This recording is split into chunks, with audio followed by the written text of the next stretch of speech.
جزاكم الله خيرا وأحسن إليكم. هذا السائل يسأل عن قول رمضان كريم، ما معناه وما حكمه؟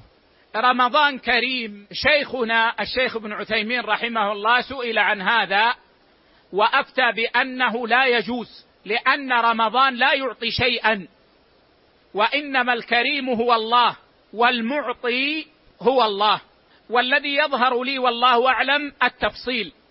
فإن كان المقصود بقولهم رمضان كريم أنه مكرم يعني مفعول، فهذا صحيح جائز، ولا شك أن رمضان مكرم من المؤمنين ومن الله عز وجل، وهو شهر مبارك، فهذا لا بأس به.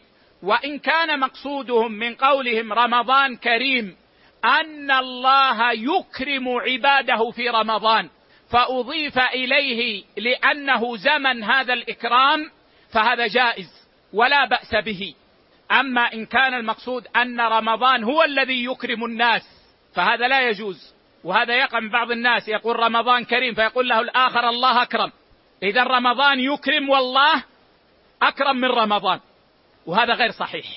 فالمكرم هو الله سبحانه وتعالى. فهذا الذي يظهر لي في هذا والله أعلم.